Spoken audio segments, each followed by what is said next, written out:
परमेश्वर की प्यारी आत्माओं से पुनर्निवेदन है। सत्संग प्रारंभ हो रहा है। कृपया सत्संग स्थल पर शांतिपूर्वक विराजमान होकर के श्रद्धा से सत्संग सुने।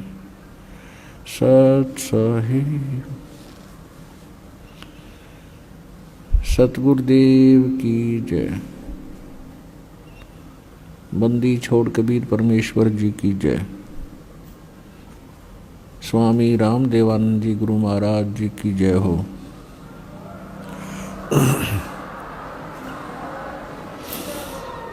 ग्रीव नमो नमो सतपुरुष को नमस्कार गुरु की नहीं। सुर नर मुनि जन साधुआं संतों सर्वस्ती नहीं। सतगुरु साहेब संत सब डंडो तुम प्रणाम। आगे पीछे मध हुए तिनको जा कुर्बान। नराकार निर्विषम काल जाल वैभंजनम निर्लेपम निज निर्गुणम अकल अनुबेशुंदनम। सोहम सुरति समापतम सकल समाना निर्तल। उज्ज्वल हिरंबर हरदमम बेपरवा अथा है वार पार निमज्जतम।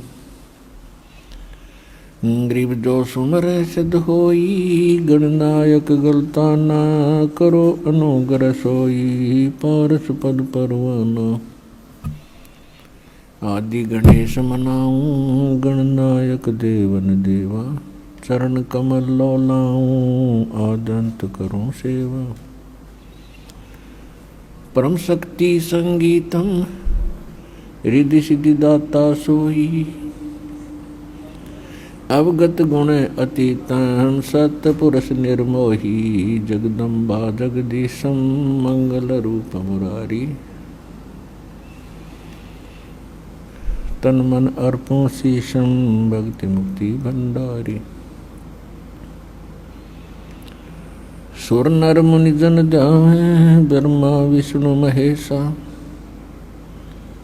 शेष सहस मुख गावे पूज्य आदि गणेशा। इंद्र कुबेर सरीखा वरुण धर्म राय झावे। समर्थ जीवन जी का मन इच्छा फल पावे। 33 कोटि अधारा दावे शेष 88। उतरे बहुजल पारा कट है यम की फांसी। 33 कोटि अधारा दावे शेष 88। उतरे बहुजल पारा कट है यम की फांसी। कर जोरूं विनती करूं धरूं चरण पर शीश। गुरु जी राम देवानंद जी महाराज ने दियो नाम बख्शीश। कोटि कोटि सिजदा करूं कोटि कोटि प्रणाम। चरण कमल में राखियो मैं बंदी जाम गुलाम।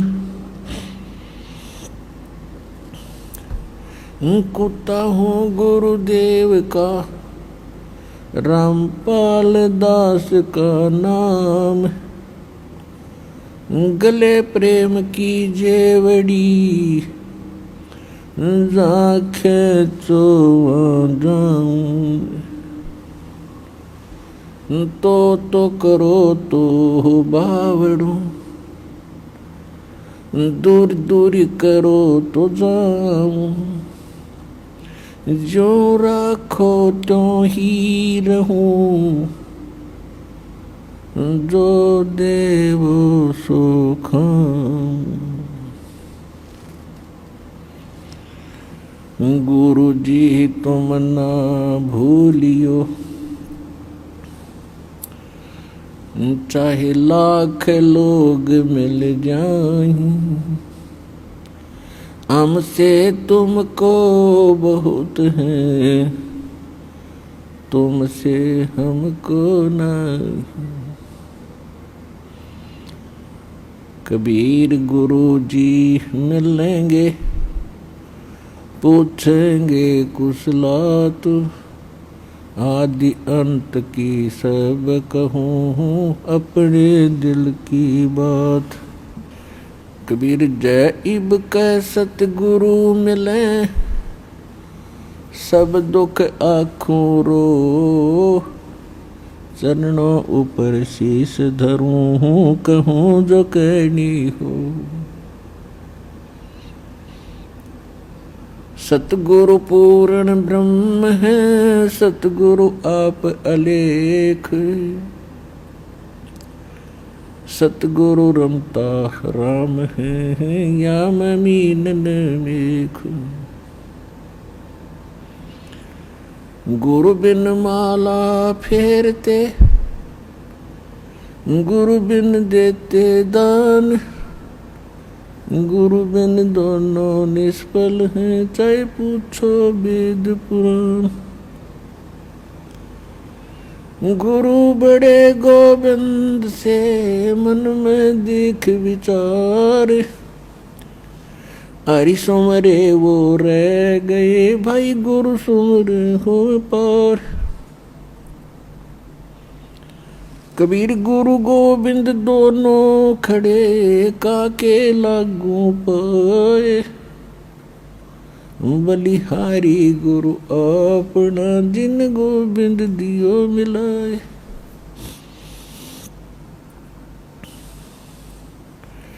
परम पिता परमात्मा पूर्ण ब्रह्म सर्व सृष्टि रचनहार कबीर परमेश्वर जी अपनी प्यारी आत्माओं को यथार्थ ज्ञान देने के लिए वे स्वयं ही आते हैं, अपने सतलोक से चलकर आते हैं और वो गुरु की भूमिका निभाते हैं। क्योंकि यदि पृथ्वी पर गुरु होते तो परमात्मा को आने की आवश्यकता नहीं थी। पृथ्वी पर गुरु नहीं थे, ये लिटिल नॉलेज वाले गुरु थे, नीम हकीम थे। इन्होंने न तो अपने सदग्रंथों को समझा, इनके पास वो साधना भी नहीं थी जिससे ये कोई अनुभव ठीक कर सके परमात्मा के विषय में। इसलिए गुरु रूप में परमात्मा स्वयं ही आते हैं और वो अपनी महिमा भी बताने की चेष्टा करते हैं कि मैं परमात्मा हूँ, लेकिन वो हमारे गले नहीं उतरती, क्योंकि हमने जो ज्ञान सुना होता है वो अज्ञान होता है। हम परमात्मा को निराकार मान बैठे होते हैं और जिससे भी हम सुनते हैं या कोई उन ऋषि महर्षियों के अनुभव को हम पढ़ते थे तो सभी ने अंत में एक निष्कर्ष दे रखा था कि परमात्मा तो निराकार है, उसको देखा नहीं जा सकता, केवल परमात्मा का प्रकाश ही हम देख सकते हैं। तो विद्यार्थी की इतनी अकल नहीं होती, इतनी बुद्धि काम नहीं करती कि वो टीचर के व्याख्यान पर कुछ टिप्पणी कर सके। यानी श्रोता जो होते हैं वो जिनको गुरु मान बैठे हैं और उनके द्वारा दिए गए प्रवचनों पर वो अविश्वास कभी नहीं करते, ये स्वभाव होता है। और अविश्वास करने का उनके पास कोई पैमाना भी नहीं होता जिससे वो ये कह सकें कि नहीं गुरुजी आप ऐसे नहीं, ऐसा हमने पढ़ा है। तो जिस कारण से परमात्मा ने अपने आप को एक गुरु सतगुरु के रूप में ही अधिक पेश किया। यदि गुरु होते तो वो गुरु रूप में आए परमात्मा ही होते हैं। तो यहाँ परमात्मा इसलिए कह रहे हैं कि गुरु गोविंद दोनों खड़े और किसके लागू पाए, बलिहारी गुरु आपना जिन गोविंद जो मिलाए।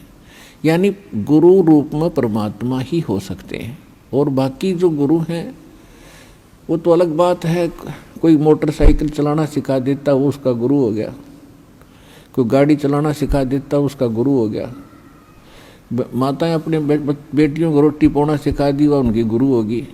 तो ये गुरु अलग हैं, और अध्यात्म जो गुरु है रियल में हमारा वो गुरु है। तो अध्यात्म ज्ञान यहाँ नहीं था, और जो सदग्रंथ थे उनको हमारे गुरु जो बने हुए थे यहाँ नकली, वो समझ नहीं सके। इसलिए परमात्मा स्वयं आते हैं और फिर वो कहते हैं कि गुरु गोविंद दोनों खड़े, अब किसके लागू पाए, बलिहारी गुरु आपना जिन गोविंदियों मिलाए। तो वो कहते हैं गुरु को, गोविंद को छोड़कर हम गुरु को ही महत्व देंगे। तो गुरु परमात्मा ही हो सकते हैं, बाकी गुरु सभी अपने अपने सत्र के हैं, वो उनका अलग काम है। और जो अध्यात्म मार्ग में ज्ञान दे रहे हैं वो गुरु है ही नहीं, वो तो नकली हैं सारे। क्योंकि परमात्मा जो ज्ञान देता है, परमात्मा ने ज्ञान दिया वेदों का, परमात्मा ने ज्ञान दिया गीता का, यानी गीता में जो ज्ञान है वो परमात्मा वाला ही है, जो परमेश्वर ने इस ब्रह्म के अंदर फीड किया था, और वो वेद जो के तो बाहर निकले थे। उसके बाद गीता जी के अंदर जो इसने ज्ञान दिया है ब्रह्म ने, ज्योत स्वरूपी निरंजन ने, श्री कृष्ण जी में प्रवेश करके इस काल ने जो ज्ञान दिया, उसमें अधिकतर वेदों वाला ही ज्ञान है जो गॉड गिवन है, परमात्मा ने इसको दिया था। उसने कुछ अपनी अटकल इसमें साथ जोड़ी है, तो वो हमारे काम की नहीं है। बहुत सी ऐसी गीता जी के अंदर बहुत सा दो तरफा ज्ञान है, जो वेदों से मेल खाता है गीता का ज्ञान वो ओके है, श्रेष्ठ है, और 90% गीता का ज्ञान वेदों से मेल खाता है। तो कहने का भाव ये है कि जो गुरु हैं वो आज तक ना वेदों को समझ सके, ना गीता को समझ सके, हमारे जो धर्म गुरु थे, और न ही पवित्र इन पुराणों को समझ सके। तो इस कारण से परमात्मा स्वयं आते हैं और वो ही गुरु होते हैं, और जो गुरु हैं ही नहीं, नाम बेशक गुरु का उन्होंने रखा हुआ, और हमने बेशक उनको गुरु मान रखा है, वो गुरु नहीं थे। तो यहाँ परमात्मा ही आकर हमें ज्ञान बता रहे हैं। सतगुरु के उपदेश का लाया एक विचारे, जय सतगुरु मिलते नहीं तो जाते नरक द्वार। नरक द्वार में दूत सब करते खिंचातान, उनसे कबू न छूटते फिर फिरते चारों खान। कबीर चार खानी में भरमते कबू न लगते पार, सो फेरा सब मिट गया मेरे सतगुरु के उपकार। सात समुद्र की मसी करूं, लेखनी करूं बन राय, धरती का कागज करूं, गुरु गुण लिख्यो न जाए। कबीर राम कृष्ण से कौन बड़ो, उन्हों भी गुरु कीन, तीन लोक के वे धनी, गुरु अग अधीन। परमात्मा ने अध्यात्म मार्ग के अंदर प्रथम जो कड़ी है वो गुरु बताया है, और गुरु के बिना जो साधना करते हैं, मनमुखी साधना करते, वो साधना नहीं है, उनका व्यर्थ प्रयत्न है। इसलिए गुरु बिन माला फेरते, गुरु बिन देते दान, गुरु बिन दोनों निष्फल हैं, से पूछो वेद पुराण। गर्भ योगेश्वर गुरु बिना, लाग्या हर की सेव, कहें कबीर बैकुंठ से वो फेर दिया सुखदेव। राजा जनक गुरु किए फिर कीनी हर की सेव। कहें कबीर बैकुंठ को चले गए सुखदेव। गुरु की महिमा बताते हुए परमात्मा कह रहे हैं कि सुखदेव नाम के ऋषि को गर्भ में ही, मां के गर्भ में ज्ञान हो गया था कि मनुष्य जीवन केवल परमात्मा प्राप्ति के लिए ही प्राप्त होता है। और हम बाहर आकर के अपने मूल उद्देश्य को भूलकर केवल सांसारिक जोड़ तोड़ में, इन कोठी बंगले के बनानों में ही अपना जीवन नष्ट करके और एक हारे हुए जुहारी की तरह हाथ मसलते हुए चले जाते हैं। जब हम ये संसार छोड़कर चलते हैं तब हमें सब पता लग जाता है कि हमसे भारी भूल हुई है। हमने वो काम तो किया ही नहीं जो मनुष्य जीवन का करना था। ये तो पक्षियों जैसे ही काम किए और उसी में सारा जीवन नष्ट करके और फूले फिरते रहे। फिर ये वहां जाके रोता है जीव धर्मराज के सामने खड़ा होकर के, जहां इसका न्याय किया जाता है, इसका हिसाब होता है। तब बहुत रोता है, बहुत पछताता है, इसको पश्चाताप करता है। फिर इसको सब बातें याद आती हैं कि जब तू मानव शरीर प्राप्त करके यहाँ से गया था, कितना शुक्र मनाया था भगवान का, और क्या क्या प्रॉमिस किया था, भगवान भक्ति गणी करूँगा और पेट गुजारा तो आपने ही देना है दाता। तो उस समय उसको याद आती हैं वो बातें। पौ फाटी पगरा भया जागी जिया जून। सबका हो को देत है वो चोट समाना चून। सभी प्राणियों का, जितने भी ब्रह्मांडों के अंदर जितने प्राणी हैं, सबका वो परमात्मा पालन करता है और सभी की उसको चिंता है। क्योंकि माँ के गर्भ में जब ये बालक होता है उस समय ना माता सहाय कर सकती है, ना को पिता का सहयोग वहाँ काम कर सकता है। तो वहाँ पालन कौन करता आपका? वहाँ आपका सुरक्षा करने वाला कौन था? तो वहाँ भी उस परमेश्वर ने ही आपकी सुरक्षा की, आपका पोषण किया। चाहे जुगाड़ कुछ भी जोड़ा उसने, कोई तरीका बनाया, माँ की नाभि से आपकी नाभि जोड़ दी और आपका शरीर पुष्ट हुआ। और माँ के गर्भ में आप बहुत दुखी होते हो। ऊपर को पैर होते हैं, नीचे को सिर होता है, और बाहर आके आप भगवान भूल जाते हो।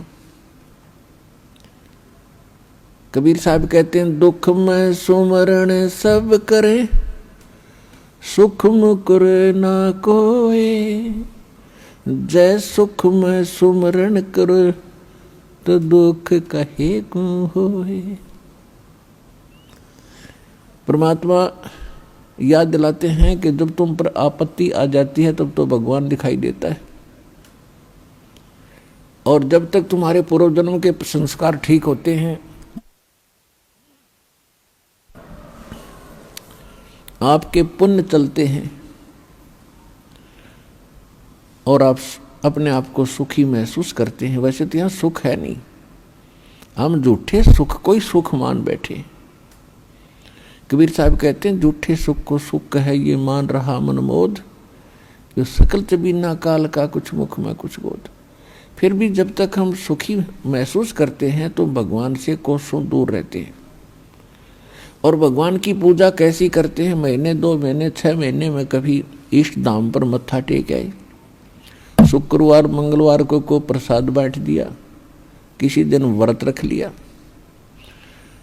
और अधिक लोग वर्तमान में तो नास्तिक ही हो चुके हैं, क्योंकि समय पर टूक मिल रहा है, अच्छी व्यवस्था होगी है, शिक्षा होगी है, अच्छी पोस्ट होगी हैं, खूब परमात्मा ने बुद्धि दे दी, अपने बच्चों को इन्होंने ट्यूबवेल लगा लिए हैं, नहरें अच्छी बना ली हैं, बढ़िया आहार समय पर मिलने लगा। अब भगवान से कोसों दूर हो गए।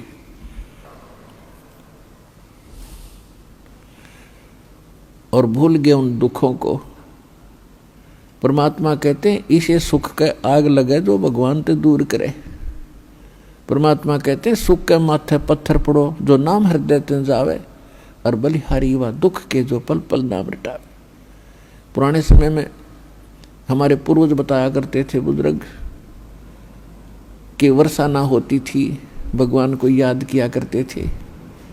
कोई भी दुख आता था भगवान को बैठकर याद करते थे, हमारी आपदाएं टला करती थी।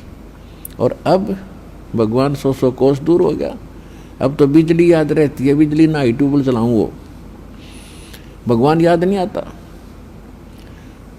तो परमात्मा कहते ऐसा सुख बाढ़ में पड़ो जिस तो भगवान की भूल पड़े।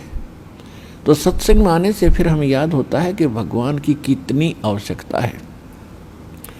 तो सत्संग में आने से फिर सुखी भी भगवान की भक्ति करेंगे। यदि दुखी व्यक्ति भक्ति करते हैं तो सुख देता है परमात्मा, उसका गुण है। और यदि सुखमय ही भक्ति करते रहें तो दुख ना हो। और मूल काम मनुष्य जीवन का भक्ति ही करना था, वो हम भूल चुके थे। तो इसका ज्ञान संत और परमात्मा ही दिलाते हैं, सतगुरु दिलाते हैं। सतगुरु का बहुत अभाव हो गया और सत्संग सुन सुन कर इंसान बहरे हो गए। ये नकली संतों के अटपट खटिन, उनको बात का पता नहीं, कोई कख इनको पास नहीं। श्रद्धालु उनके ऊपर ड्योट होकर के समर्पित होकर के अपना जीवन नाश कर गए। इतना बिगाड़ दिया धार्मिक इस मार्ग को, अब सेट करना दास के लिए कितना कठिन हो रहा है।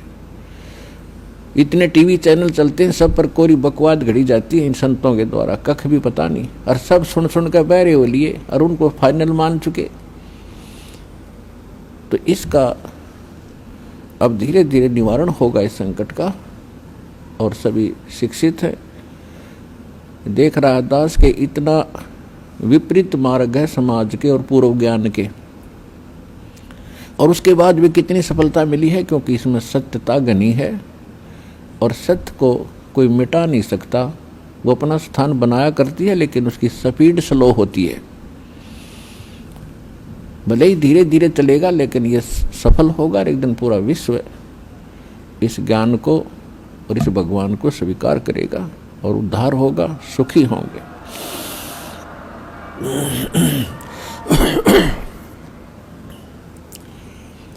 तो प्रसंग चल रहा है कि जब ये भगवान के दरबार में पहुंच जाता है तब इसको सारी बात याद आती है। जब वहां से चला था, मनुष्य जीवन पाकर आते हैं तो सभी उसके साथी बधाई देते हैं कि मेहर होगी भगवान की तेरे पे, और भगवान ना बोलिए, घनी भक्ति करिए, पीछा छुटवा के आना अब के। तो वहाँ से हम भी बहुत खुश होते हैं कि परमात्मा अब को और काम मैं नहीं करूँ, आपको याद करूँगा, और आप जो मस्तिष्क में लिखा वो तो आप देते ही देते हो।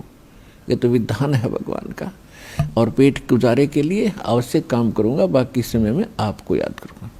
तो यहाँ आने के बाद इसको इतनी भूल गिर देता है ये काल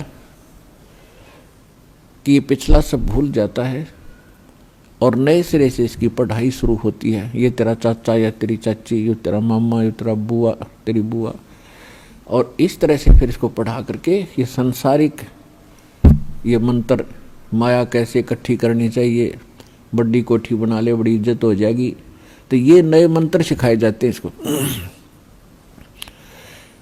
और जब ये सत्संग में आता है तो इसको पता चलता है कि एक काम और आवश्यक था इस मानव शरीर का, जो शुरू भी नहीं किया।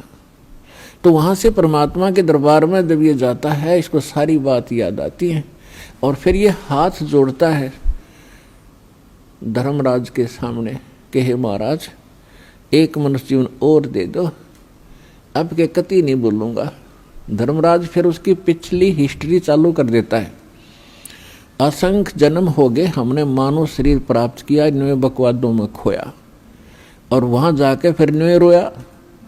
तो वो उसकी थोड़ी सी क्लिप दिखा देता है कि ले, तू तो झूठा बहुत है, और पहले भी ऐसे प्रॉमिस तूने किए थे, एक पूरा नहीं करा। उसकी पिछली फिल्म चला देता, देख इस जन्म में मनुष्य जीवन मिला, क्या कह रहा है तू, और क्या कर रहा है जाके नीचे, और आके फिर क्या कह रहा है, एक जन्म और दे दो, फिर दूसरा, फिर तीसरा। 1 मिनट के अंदर उसको हजारों मनुष्य जन्म दिखा देता है कि गधे तू ऐसी बकवास करता है, यहाँ का तेरी समझ में आ जाती है, वहाँ तो सुनता नहीं, भाग यहाँ से। उसको गधे की योनि में ठोक दिया जाता है। तो पुण्यात्माओं, ये गॉड गिवन स्पिरिचुअल नॉलेज है। अब वो शंका भी समाप्त होगी है, कोई यूँ कह किसने देखा है, भगवान ने बताया करके ये। और इसमें भी कोई यूँ कहे कि किसने देखा देखी जाएगी, तो वो तो नालायक आदमी, पत्थर है, इंसान नहीं, वो शैतान है। कहते हैं जब माँ के गर्भ में तू रो रहा था, परमात्मा ने तेरी पुकार सुनी और ठीक ठाक तेरा शरीर बाहर कर दिया, और बाहर आके अब तू भूल गया। कहते उस समर्थ की रीज भुलाई, अब कुल कुटुंब से राता, गर्भ के अंदर बचन भरे थे, कहाँ गई वो बाता।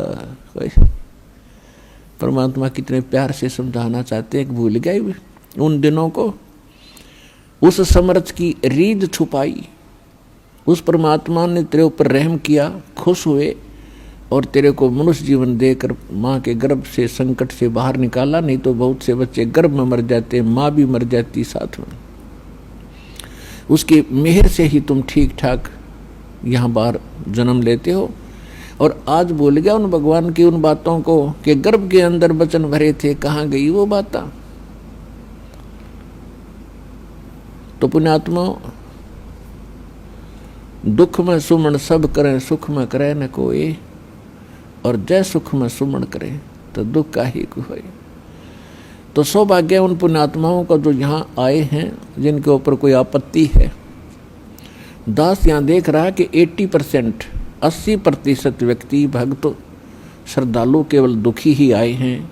कोई रोग से दुखी है, कोई और अन्य शोक है उसको, या कोई अन्य प्रॉब्लम उसके ऊपर आई हुई है।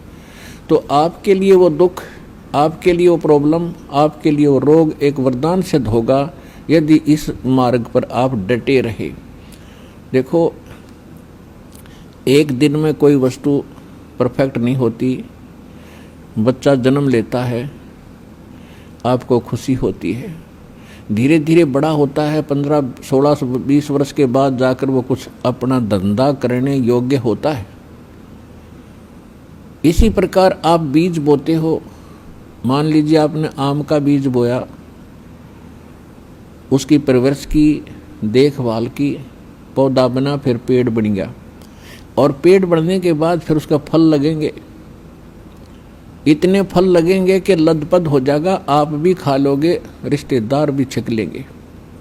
ठीक इसी प्रकार आज आपको, जिनको आज मंत्र मिला है, उन्होंने आज ये सत भक्ति रूपी पौधा आपने आज बीज बोया है इसका, और इसकी सिंचाई करना यानी भक्ति करना, दान धर्म करते रहना, मर्यादा रखना, इसकी बाड़ बनाना। बाड़ बनाने का मतलब है मर्यादा रखना, नियम भंग मत करना। धीरे धीरे रे मना, धीरे सब कुछ हो, माली सींचे मूल को, फूल फले। धीरे धीरे रे मना, धीरे सब कुछ होए, माली सींचे सो घड़ा, समय आए फल होए। जैसे माली का मतलब है जो उस प्रोसेस से परिचित, उसका विद्वान है, बाग बगीचे लाने वाला। वो बीज बोता है और उसमें सैकड़ों पानी घड़े डालता है, वाटर पानी के, और धीरे धीरे वो बड़ा होता है। उसको मालूम है, उसको 100% ज्ञान है, वो पूरा उसके ऊपर विश्वास है उसको कि एक दिन ये पेड़ बनेगा। अगर मैं इसकी सुरक्षा ठीक रखूँगा, इसको रोग से बचा कर रखूँगा, और बड़ा होए पाछे फिर देखना मेरे वारे न्यारे कर देगा। तो ठीक इसी प्रकार ये राम नाम का आज ये सच्चा बीज बोया है। आज तक तो आपको आम का नाम लेकर बबूल का बीज बुआ रखा था, और उस बबूल यानी किक्कर की डंडी की आप खूब सेवा भी कर रहे थे, तो बबूल कहता बबूला लगेंगे, आम नहीं लग सकते। भक्ति भी करते थे, ऋषि महर्षि भक्ति खूब करी, जीवन गाल दिए, राज भी त्याग के भगवान के लिए जंगल में जा बैठे। लेकिन वो आम का पेड़ ना होने से, आम का बीज ना बोने से बबूल का बीज बो लिया, उनमें सिद्धियां आ गई। आन उपासना करते रहे, पूर्ण परमात्मा की भक्ति ना करके काल भगवान ब्रह्म या ब्रह्मा विष्णु महेश तक की भक्ति करके उन्होंने बबूल का बीज बो के बबूल ही प्राप्त किया।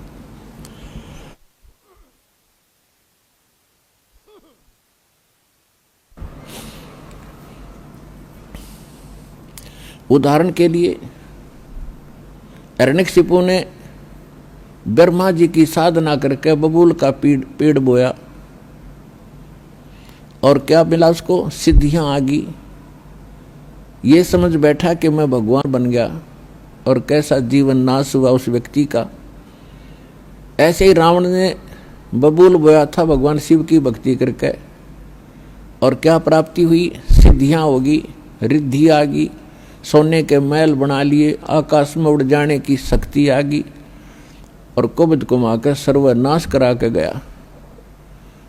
तो पुण्यात्माओं, इसी प्रकार विष्णु जी की साधना करने वाले ये भी शास्त्र विरुद्ध साधना करके अपना जीवन नाश करते हैं, क्योंकि शास्त्र विधि को त्याग कर जो मनमाना आचरण करते हैं उनको न सुख होता है न कोई सिद्धि होती है, यानी सत साधना की सिद्धि, और न ही उनको कोई उनकी गति होती है, जिस कारण से ये भक्ति करके भी अपना जीवन व्यर्थ ही कर गए।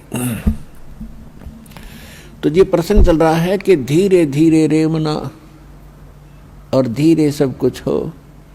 आज नाम लिया है, किसी ने 6 महीने हो गए, किसी ने सतनाम मिल गया है, किसी को प्रथम मंत्र मिला है, और किसी ने 10 महीने हुए हैं, किसी ने 1 वर्ष हो गया, किसी ने 2 के। जिन भक्तों को 1 वर्ष से ज्यादा हो गया, 2 वर्ष हो गए हैं, आज उनके सुख सुनना, उनके मुंह का थूक सूख जाएगा अपने सुख बताते बताते। इतने सुख देता है परमात्मा।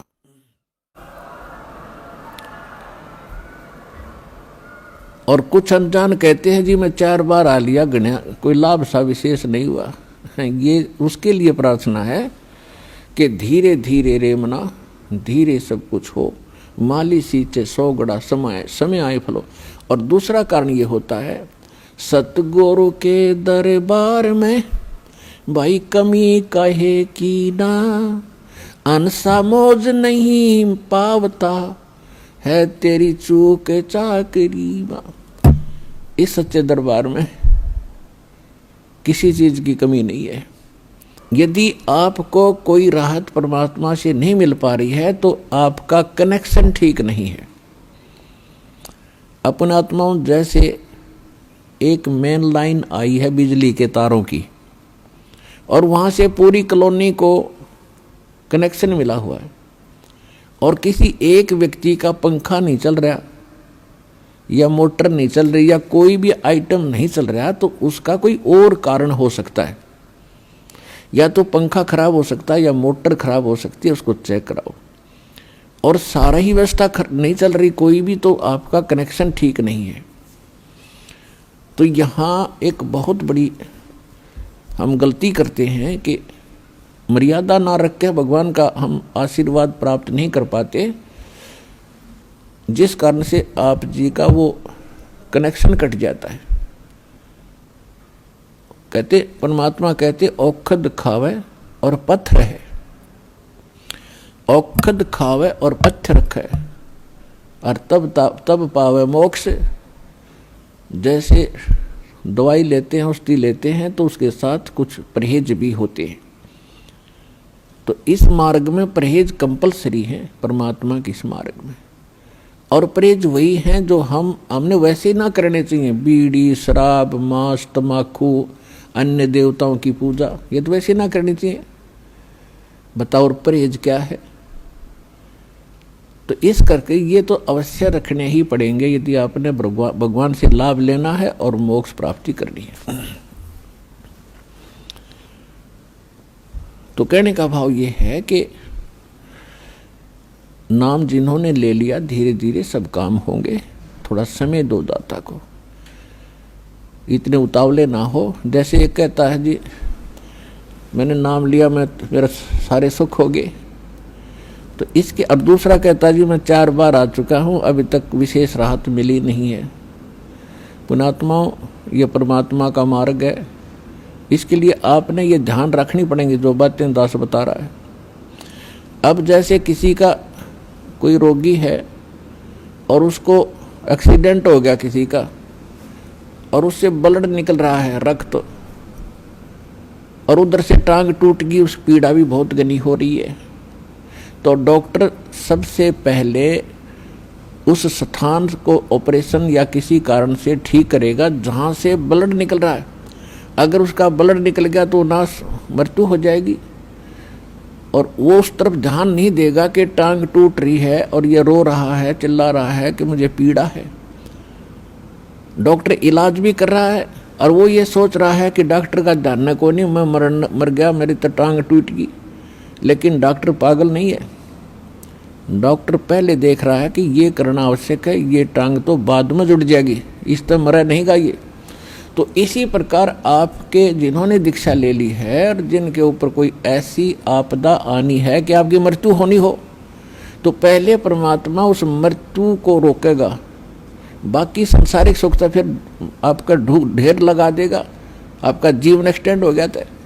तो इस बात को आप ध्यान रखना, यह कोई बालकों का लेख नहीं है, और इतने एक मनुष्य जीवन का मिलना हंसी खेल नहीं है, एक सांस भी मनुष्य जीवन की मिलना आपको बालकों का खेल नहीं है। और ये आपको 100-150 वर्ष एक्सटेंड कर देता है ये परमपिता, ये पूर्ण परमात्मा है।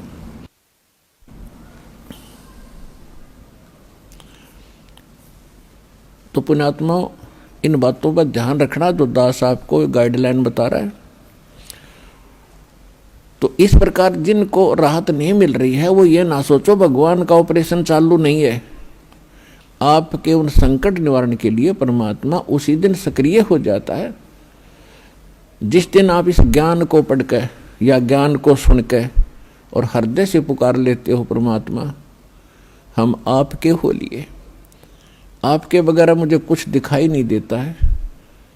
और कब बुलाओगे, उसी दिन से परमात्मा आपको अपना मान लेता है, क्योंकि ये आत्मा का साथी है, आत्मा इसका अंश है। चाहे वो किसी धर्म में है, चाहे किसी मजहब में है, या किसी प्राणी के शरीर में है, कुत्ते गधे सूअर के शरीर में है। तो ये परमात्मा उसी दिन से आपको स्वीकार कर लेता है यदि आप हृदय से पुकारते। और जिस समय नाम ले लेते हो फिर तो बातें खत्म हो जाती है कि आपके कोई सुनवाई ना हो या आपके संकट दूर ना हो।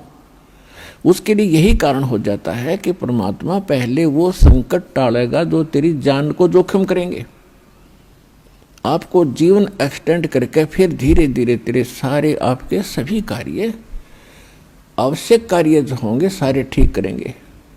देखो ये भक्ति मार्ग है। यदि आप यहाँ आते हो बरवाला आश्रम में तो आपको सबसे पहले ये उद्देश्य बनाना होगा कि मुझे मोक्ष चाहिए।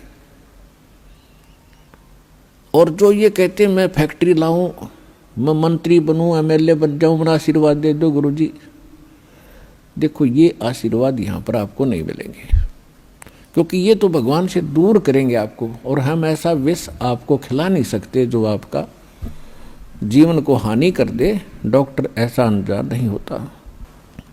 इसका कारण ये है कि जैसे कोठी बंगले आपको दे भी देगा भगवान, तो आप परमात्मा से कोसों दूर हो गए। और फिर क्या बताते हैं, सर्व सोने की लंका थी वो रावण से रणधीरम, एक पलक में राज विराजीव जम के पड़े जंजीरम। सारी सोने की लंका बख्श दी थी उसको, सारा लंका सोने की बनाए बैठा था। और उस समय तो कई हजार, 20-20, 30-30 हजार वर्ष की उम्र होती थी।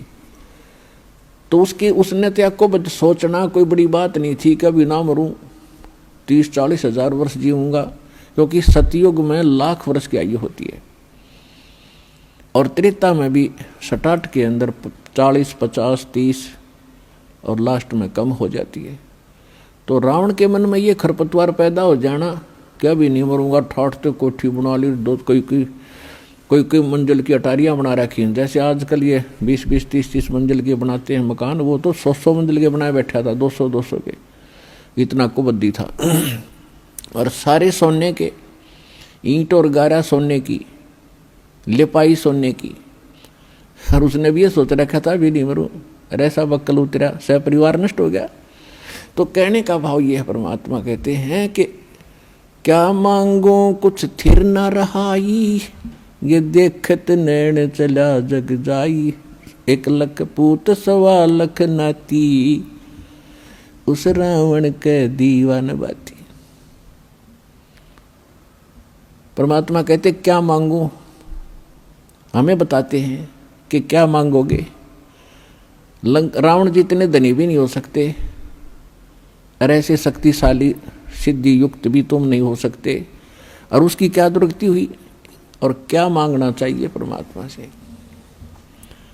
भक्ति दान गुरु दीजियो, देवन के देवाओ, जन्म पाया भूलूं नहीं, करहूं पद सेवा हो। और फिर क्या मांगे, साईं इतना दीजियो, जा मैं कुटुंब समाए, हम भी भूखे न रहे, अतिथि न भूख हो जाए। इससे अधिक मांगने की आवश्यकता नहीं भगवान से। अब परमात्मा ने सारा पता है कि इस बच्चे को क्या आवश्यकता है और कौन सा देना वस्तु देना अनिवार्य है, और कौन सी वस्तु ये मांग रहा है, इसके लिए ये फायदेमंद है कि नहीं। जैसे डॉक्टर के ऑपरेशन यानी उपचार के अंदर रोगी ने अपनी नहीं चलानी चाहिए, डॉक्टर की ही चले। जब डॉक्टर होगा तो सही हो। और डॉक्टर के उपचार के अंदर बीच में कोई टांग अड़ाता है अपनी कि नहीं नहीं मत ऐसे कर दो, ऐसे कर दो, वैसे करवा ले, लेकिन उसे लाभ कुछ नहीं होगा, वो रोग नहीं कटेगा। तो इस प्रकार से आप जिस दिन यहाँ आ जाते हो, आप उपचाराधीन हैं। और आपका रोग कौन सा है, जग सारा रोग यारे, जिन सतगुरु वेद न जाण्या, जग सारा रोग यारे। जग सारा रोग यारे, जिन सतगुरु वेद न जाण्या, जग सारा रोग यारे। कौन सा रोग भाई, जन्म मरण का रोग लगा है, या तृष्णा बडरी खांसी। जन्म मरण का रोग लगा है, या तृष्णा बडरी खांसी। आवागमन की डोर गले में, या पड़ी काल की फांसी। जग सारा रोग यारे, जिन सतगुरु वेद न जाण्या, जग सारा रोग यारे। भाई देखा देखी गुरु शिष्य बन गे, किया ना तत्व विचारा। देखा देखी गुरु शिष्य बन गे, किया ना तत्व विचारा। गुरु शिष्य दोनों के सिर पे, यू काल ठोके पंजारा। जग सारा रोग यारे, जिन सतगुरु वेद न जाण्या, जग सारा रोग यारे। भाई साचा सतगुरु कोई न पूजे, इन झूठों जगपतियासी। साचा सतगुरु कोई न पूजे, इन झूठों जगपतियासी। झूठ अंधे की बा गई अंधे ने, ये मार्ग कौन बतासी। जग सारा रोग यारे, जिन सतगुरु वेद न जाण्या, जग सारा रोग यारे। भाई सार शब्द सर जीवन बूटी, घस घस अंग लगावे। सार शब्द सर जीवन बूटी, घस घस अंग लगावे।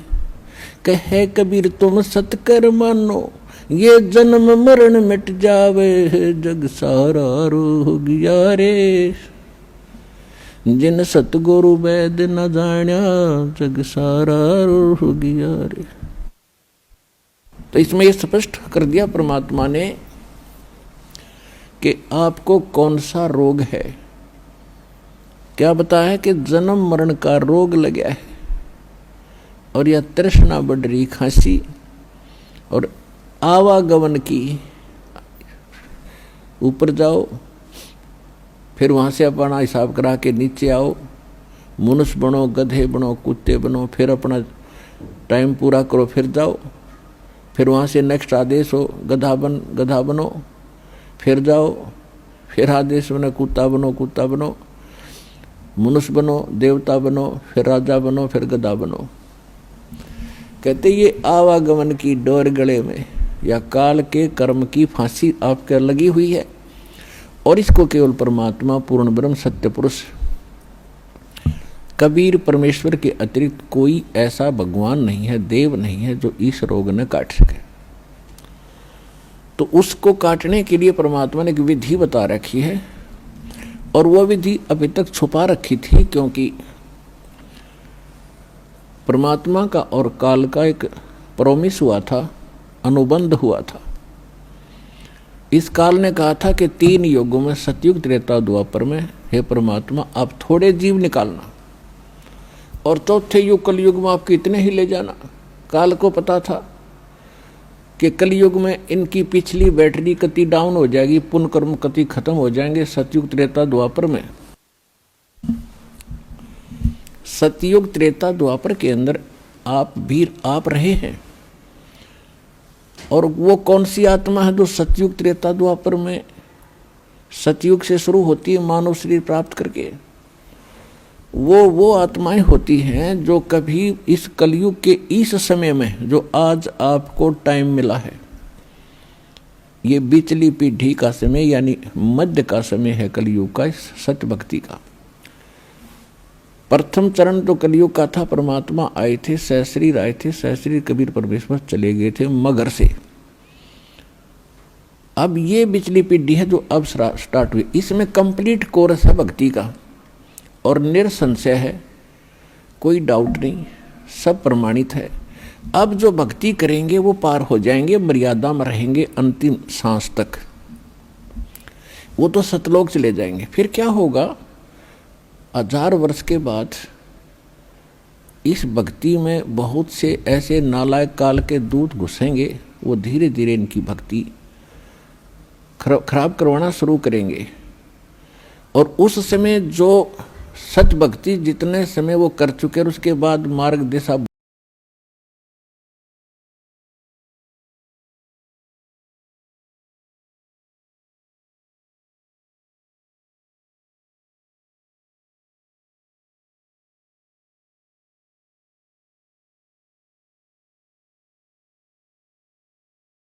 गजब की कमाई शुरू हो जाती है, बहुत ज्यादा बन जाती है। और यदि सतनाम का मंत्र भी आपने 1 साल 2 साल 3 साल 4 वर्ष कर लिया और सारनाम ना भी मिला, तो भी आपकी ढेर सारी कमाई बन जाती है। और फिर काल क्या करेगा, क्योंकि आपके पुण्य तो वो देगा, उसने तो ऊपर होटल बना रखे हैं, स्वर्ग महास्वर्ग में, और ज़्यादा टैक्स लेता है वो आपसे, आपके पुण्यों से, कहीं 20%, कहीं 25%, कहीं पर 10%, ऐसे उसने अपने टैक्स लगा रखे। और जो खर्चा आप खाते हो वो अलग है, वो तो आपकी पूंजी से होगा, तो आपको स्वर्ग महास्वर्ग में रख देता है, और वहां आपके पुण्य आपके साथ होते हैं। जब महास्वर्ग के अंदर आपके पुण्य खत्म हुए, उसके बाद स्वर्ग में ले आता है, नीचे एक अलग से एक स्वर्ग है, उस महास्वर्ग से अन्य जो कॉमन स्वर्ग है, उसमें भी जब आपके पुण्य खत्म हो जाते हैं, फिर आपको पृथ्वी पर डाल देता है।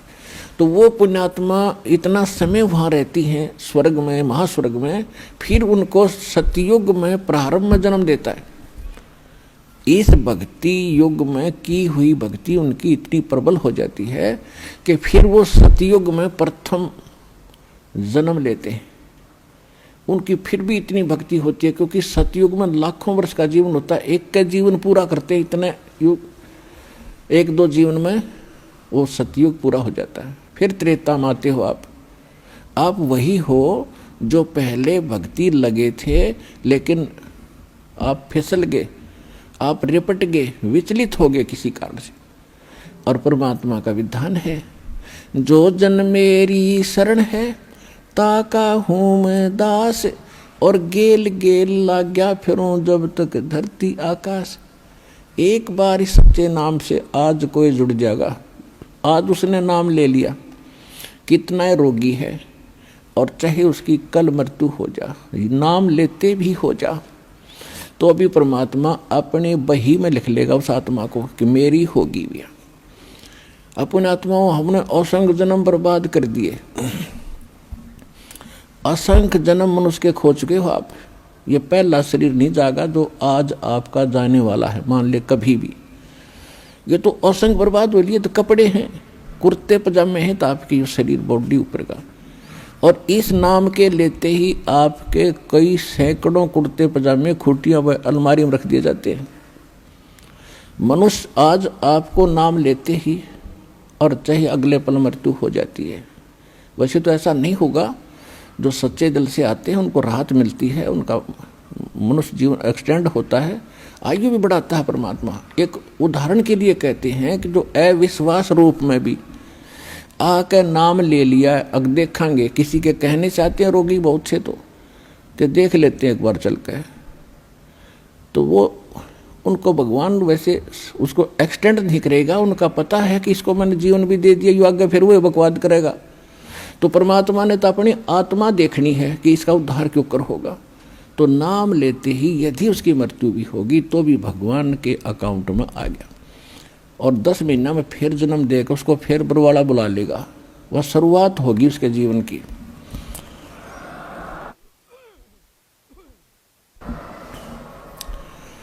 तो यहाँ आने वाले व्यक्ति को हानि कति नहीं है, और कति ज्ञान सुनकर समर्पित होकर आओगे तो आपकी कैंसर का बाप भी ठीक हो जा। भगवान किसे कहते हैं? वाह भाई वाह। यहाँ पर कम से कम लाखों भक्तों के कैंसर तक के रोग ठीक हो चुके हैं, जिन्होंने समर्पित भाव से परमात्मा पर विश्वास करके नाम लिया और मर्यादा निभाई। क्योंकि दुखी आदमी मर्यादा खूब निभाता है, सुखी तक गड़बड़ कर देता है, समाज को गणा देकर उसने तो अपनी जान दिखाई देती है, तो उस पर जल्दी राजी हो है भगवान, जल्दी प्रसन्न होता है, उसका जीवन भी बढ़ावेगा और उसको रोग से मुक्त भी करेगा। लेकिन करेगा अपने हिसाब से, उसकी नीत देख के कि आगे कहीं और गड़बड़ ना कर दे। तो कहने का भाव है, जो प्रसंग हमारा उसी पढ़ाते हैं। तो परमात्मा से जो हम मांगते हैं वो यही मांगनी चाहिए कि साईं इतना दीजिए जा मैं कुटुंब सुमावे, हम भी भूखे ना रहें और अतिथि न भूखा जावे। तो यहाँ आने वाले भक्त को लगभग 80% व्यक्ति जो हैं ये दुखी आते हैं, और उनके लिए वो दुख एक वरदान बनेगा, एक वरदान सिद्ध होगा उसके लिए। तो आपके लिए प्रार्थना है कि परमात्मा पर विश्वास रखना और कुछ समय देना भगवान को। और दूसरी बात यह है कि आज जो प्रसंग चल रहा है कि लाखों वर्ष सतयुग में आपने लाख वर्ष का जीवन भी प्राप्त हुआ, और वो भी थोड़ा लग गया, मरने लगे जब न सोची और भी भगवान थोड़ा सा समय दे दे। त्रेता में हजारों वर्ष का रहा, द्वापर में भी 800-900 वर्ष तक जीवन रहा है जीव का, और कलयुग में अब 60-70-80 वर्ष हम मुश्किल से जी पाते हैं, 90 वर्ष हद कोई पकड़े मुश्किल से। अरे इसको ये तो थोड़ा मानना है कोई बड़ी बात नहीं, हमने लाख वर्ष का भी जीवन थोड़ा माना और वो भी अंत हुआ। ये जीवन तो अंत होगा ही होगा, ये तो फाइनल समझ लो, तो आपने पता है इस बात का। लेकिन मरना हम चाहते नहीं, वो बात अलग है कि अभी नहीं, अभी नहीं। जो मर चुके हैं वो भी ये सोचा करते अभी नहीं। कति स्वस्थ व्यक्ति और खूब फैक्ट्री लाग रही, लाखों करोड़ों अरबों रुपए की कमी नहीं, अपने ही हेलीकॉप्टर से मृत्यु को प्राप्त हो गया एक्सीडेंट होने से, और अब क्या बनेगा? गधा बन के घूम रहा होगा। मृत्यु वो भी गया, या मृत्यु कोई अचंभा नहीं है, ये तो यूनिवर्सल ट्रूथ है। लेकिन इस मृत्यु को से बचने के लिए अब तरीका है, मालिक की शरण में आओ। कबीर ये तन जाएगा, सके तो ठहर ला, एक सेवा कर सतगुरु की, फिर गोविंद के गुण गा। कबीर साहब कहते हैं ये मनुष्य जीवन तो सबका जाना है और समय पर जाओगा, जितना आपको प्राप्त है उससे अधिक नहीं मिलेगा। एक प्रियव्रत नाम का राजा था, उसने 11 अरब वर्ष तक तप किया और 11 अरब वर्ष तक उसको राज्य मिल गया। तप से राज्य प्राप्त होता है। अब 11 वर्ष अरब राज्य करके जब वो मरण लगा, 11 अरब वर्ष तक राज भोग के, इतने ठाठ माना हम तो राजा के। मरते समय जब यम के दूत उसको लेने आए तब उसने एक का प्रार्थना की कि मुझे कुछ श्वास और दे दो।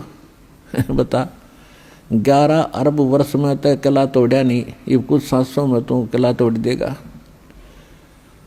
यम के दूत कहने लगे खबरदार, तेरे ताई एक भी सांस लेने का आदेश नहीं है, और टीटी भी पकड़ लेगे, गुद्दी पकड़ कर घसीट लेगे उस राजा को। और यहाँ परमात्मा क्या कहते हैं, जम जो राजा से डरे और मिट कर्म के लेख, अदली असल कबीर हैं ये कुल के सतगुरु एक। मासा घटे न तिल बधे विद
पहले तेरे चले जाएंगे।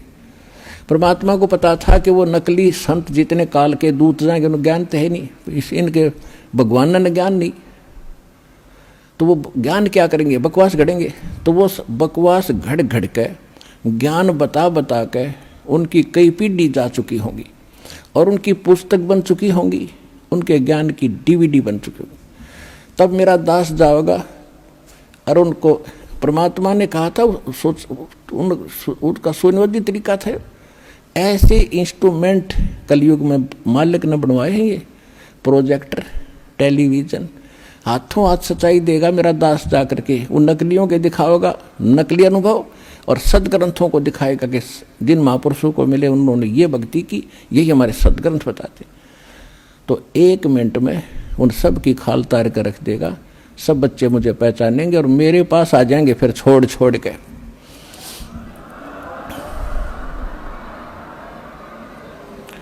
चौथा युग जब कलयुग आई, तब हम अपना पंथ अंश पठाई।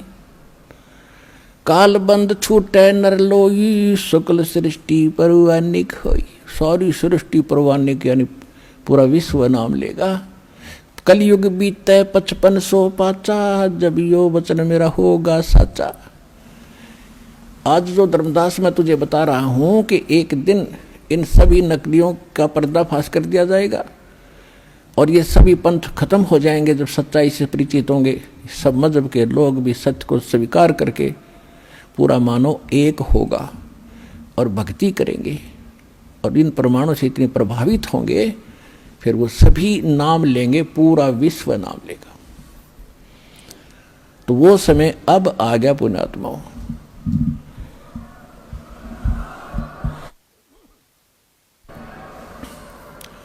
अब क्या है कि जो भी किसी पंथ से जुड़े थे या कोई अपनी परंपरागत साधना कर रहे थे, घर की पूजा होती है, उनको करते करते आज आपकी क्या हालत हो चुकी है। किसी को शांति नहीं, किसी का बेटा मर गया, किसी की बेटी मर गई, किसी की बेटी विधवा होगी, किसी का पोता मर गया, किसी को कैंसर होगी, किसी को और अन्य समस्याएं पैदा हो रही हैं। और वो भक्ति अब भी कर रहे थे, उन्हीं पंथों से भी जुड़े जुड़े उनका कति विनाश हो लिया, सर्वनाश हो रहा है। अब राधा स्वामी पंथ से, धन सतगुरु पंथ से, आसाराम से, इन सब से, ये कुमार स्वामियों के वहाँ भटक गए और उनसे कोई लाभ ना मिला, कति सर्वनाश हो लिया। अब यहाँ रो रहे हैं, अब कोस रहे हैं उनको कि हमारा जीवन खो दिया 20-20, 30-30 वर्ष। अब क्यों, कैसे संतोष होगा उन पुण्यात्माओं के, एक अनमोल जीवन को नाश हो गया। अब तो पता नहीं था उनको अभी तक कि इतनी कीमत है इस मनुष्य जीवन की। यहाँ आने से पता चलेगा ये कितना कीमती है।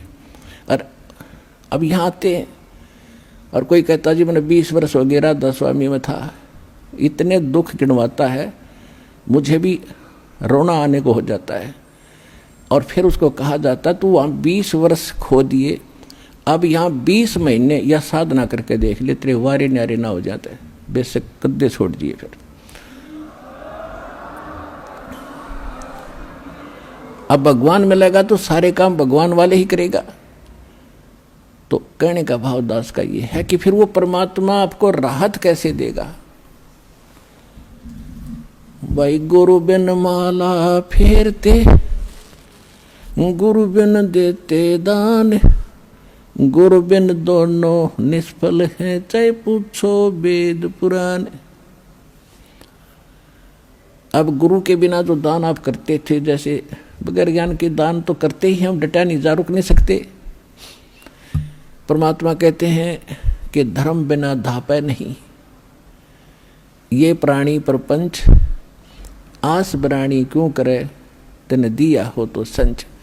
कहा कि इस धर्म करे बिना पुण्यात्मा जो अच्छी आत्मा होती है उनको संतोष हो ही नहीं सकता। वह कोई ना कोई धर्म की जरूर कोशिश करते हैं करूं, तो वो कर्म शास्त्र विदिता का मनमाना किया गया धर्म कर्म, कोई भी पूजा वो व्यर्थ बताई। गीता अध्याय नंबर 16 के श्लोक नंबर 23 और 24 में।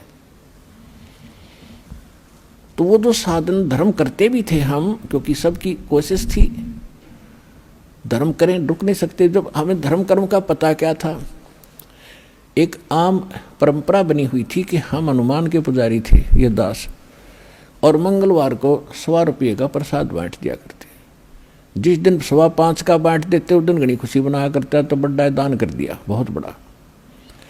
और किस कोई उसका 1.25 मणि ला देता हो तो 1-2 साल में कदे बात बनाया करती, तो उस तो बड़ी खुशी बनाया करता है, बहुत बड़ा पुण्य कर दिया। तो यहाँ बताते हैं कि जिन हर जैसा सुमरिया ताको तैसा लाभ, ओसा प्यास न भाग ही जब लग दसे न आब। अब जैसे किसी ने कंबल बांट दिए कहीं पर गरीबों में, या कि तो भंडारा लगा दिया, या कोई प्याऊ बनवा दी, कोई धर्मशाला में सहयोग कर दिया, कोई हैंडपंप लगवा दिया, तो ये चीज़ धर्म की काम है। लेकिन गुरु बिन यानी गुरु बनाए बिना हम जो भी पुण्य करते हैं वो व्यर्थ बताया। और फिर ये भी कहा है कि जैसे कर्म करेगा वो सारे ही मिलेंगे। अगर यदि आपने पक्षियों को दाने भी डाले हैं वो भी आपके पुण्य में लिखा जाएगा।